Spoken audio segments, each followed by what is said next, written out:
Hello everyone, and welcome back to a brand new video. And it's been a while, but we are finally here with some challenges highlights.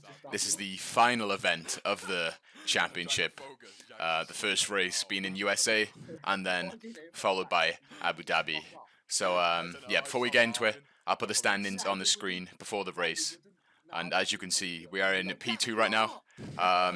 We need P6 to be through to the pro exhibition and have a chance of being picked by an F1 team. If you're outside the top 6, then unfortunately you aren't allowed to get picked. So yeah, comfortably in the top 2 right now. I believe mathematically we're not safe. If a miracle happens, we could still finish outside the top 6. So yeah, still pushing hard. The aim obviously to win both races. And yeah, we'll see what we can do. So getting straight into it then, on our banker lap. Of course, taking it a bit cautious. You don't want to invalidate your first run and only have 2 left. So yeah, we come to the line. And as you can see, we do 28.7. Enough for P2 right now. Not an amazing banker. I think I would have been looking to do a 0.6. That would be a good banker. But yeah, we've got a lap on the board. And now we can build on that with extra confidence and pushing a bit more and see what we can do in our second run. So as you can see, we've gained a lot of time on our banker lap. Herbal Sector 2 as well. Coming into this fast, tricky left-hander, making sure not to corner cut or extend. We take that pretty nicely into the final corner, 3rd gear, clip that apex. And yeah, a very tidy lap. And as you can see, we can do a 28.450, which was a good lap. The next best time was a 0.7 from Alessio. I think he was invalidating on his run. So yeah, we're looking very good right now. And we still have one more lap to just go for it. Because I think this 28.4 may even secure me top 2 in quali anyway. So this last run we can afford to just send it. And that's what we're going to do. So going on to my final lap, my fastest lap of the session. Full on board, preparing the lap, going wide to get the best exit possible. Open DRS as soon as possible. And thinking about your turn 1 braking point. The black box on the right, braking on the curb. So you hit the black box down to 2nd gear. Clip that apex, don't go too far inside or you'll clip that yellow sausage curb. And yeah, we take that okay, lose a little bit of time, but that's fine. Now into the S's, flat out into this right-hander. Stay tight to this right-hand side curb and then flicker into the left. And we take that quite nicely. Into the right-hander, take a little bit more curb than I did there, so you can open up the left-hander and carry more speed through there. So yeah, pretty decent lap so far, about half a tenth up, coming into the left-hander, just after the 100 meter board, down to 3rd gear. Or 2nd gear actually. Short shift to 3rd to get the power down. And so far it's been a pretty tidy lap. Not the fastest, but it'll do. We're still improving. And now braking on the curb just after the 100 meter board again. Down into 3rd gear. Cut this corner as much as you can. You can gain a lot of time from there. Use that exit curb. Now bring over to the left, braking on the curb again, down to 3rd gear. We short shift to 5th because the traction is really difficult. And now into this left hand, open up as much as possible. And clip that apex, short shift, 3rd gear, get the power down, and it's been a pretty nice and tidy lap.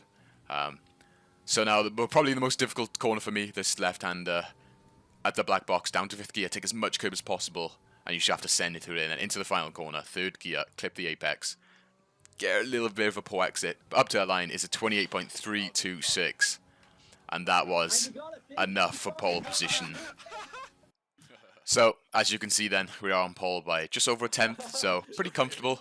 And Patrick in P2 and Alessio, look at the gap between them two, 1,000th of a second. That's how close it is here.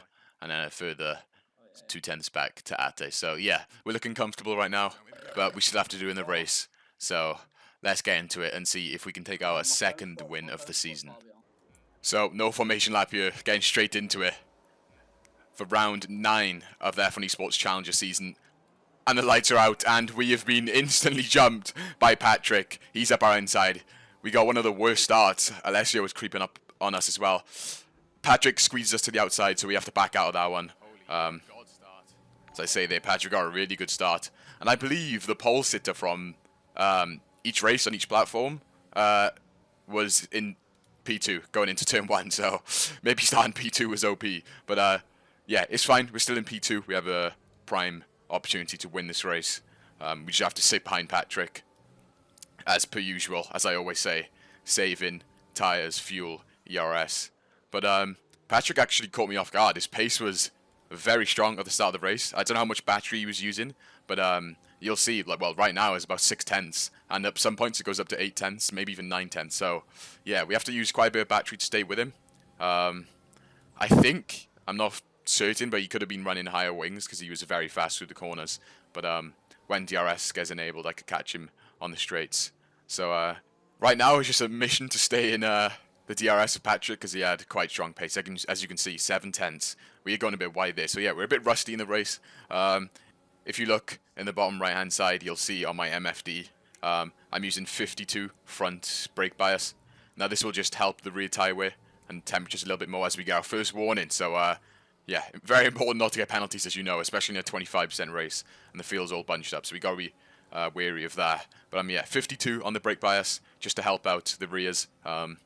Yeah, that's what you pretty much have to do if you run an aggressive setup, and yeah, it hurts the rear tires. So yeah, we're doing that. It may make the car more prone to lockups, front tire lockups, but it's worth it to not destroy the rear tires. So yeah, lap 2 then. As you can see, the gap right now 8/10. So as I was saying, at this point I was, kind of worried that Patrick just had insane race pace. We're already down to 50% battery trying to stay with him. But it is definitely worth it. It's better to be in the DRS with low battery than to be a second behind and out of it with battery remaining. So yeah, moving on to the end of lap 4. As you can see, we did manage to stay within the DRS of Patrick, which was important. So now we can save our ERS. And now is the time we have to start thinking about strategy because, as we all know from these 25% races, you can get held in the pits and have your race ruined completely.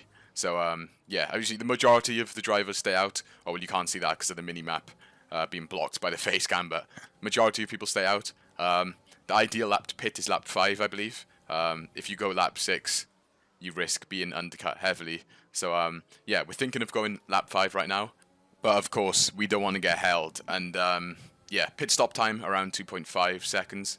And as you can see, Ruben is literally at that gap. So at the moment, if we were to pit, he would hold us. And I believe Nicholas Mateo was behind him as well. So that was another car that would drive past and we would get held heavily. And yeah, that meant that we were going to go lap 6 instead. And I think it's better, well, in these kind of races, it's better to get undercut slightly than to get held, because that'll cost you way more time. So yeah, as you can see at the end of lap 5, Patrick makes a late call to go into the pits, and now we need to just go for it in the clear air, use as much battery as I can. As I say there's only me and Alessio yet to pit, and he won't hold me because he's too close behind. So yeah, pushing hard, we instantly lock up for turn 1. But yeah, we got to use our battery. It's likely that even when deploying most of our battery, Patrick's going to do the same, and we're going to end up maybe outside of a second. But there's a possibility that he got held, as I said, with Ruben and Mateo. He could have been held, but yeah, we're pushing quite hard right now. And yeah, coming into the pits, getting it all slowed down. Alessio behind us, as I said, he's too close, so he's not going to bother us at all. But yeah, unless Patrick got held, it's likely that we could come out 1 second behind, and we'd have to use a lot of battery to try and catch back up. So coming out of the pit, something interesting happens here. So if you didn't see, I deactivated my pit limiter too early, I think, which meant that obviously it didn't work, and I was just sitting there. So as you can see, the gap is now 8/10. We have to use a lot of battery. If we didn't mess up with the pit limiter, it's likely we could have been, quite close coming up the pits. Which means that Patrick probably got held, because as I said, the undercut will gain you like a second. But despite that, we're still 8/10 behind. So yeah, it's likely that Patrick got held just a little bit, which is good for us. And that definitely helps. But unfortunately, only 20% battery right now. But we have the rest of this race to save as much as we can and then go for the move on lap 13 or 14. So skipping all the way to lap 13. As you can see, up to 70% battery. We've been saving quite a lot. Patrick's pace has been good, but it hasn't been amazing, so we haven't had to, use ERS to try and stick with him. Our pace has been good, and yeah, as I said, I felt I had the straight line speed advantage. I was running 3.9 wings, so that should help out. And now going onto the straight, this is where we're going to make our move, trying to get the best exit as we can, using all our battery. And as the DRS opens, you'll see just how fast we catch up. We see we can overtake him, so we deactivate the ERS, and we get the move done, making sure not to brake too late and go completely off the track. And we get the move done, and now it's just about using the remainder of our ERS to break away.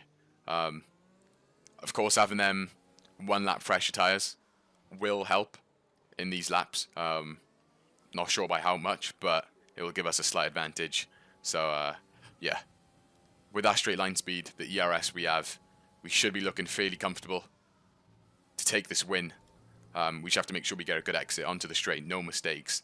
Don't allow Patrick to get right up close behind us and come in onto the back straight for the final time, draining all our battery, everything we got. The gap was around 7/10, so yeah, we have managed to do it.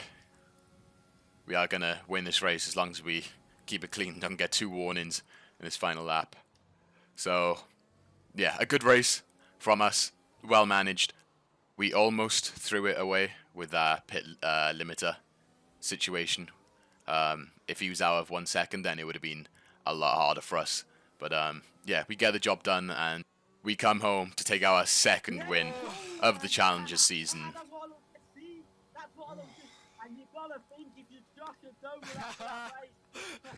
So yeah, taking the win there, Patrick in P2, Ate in P3, Ruben P4, and Alessio down in P5. So at this point, going into the final round in Abu Dhabi, the championship is still possible, but it is very unlikely. But you never know what can happen. So yeah, thank you all for watching. I hope you enjoyed today. Please leave a like and subscribe if you did enjoy, and I'll see you in the next race.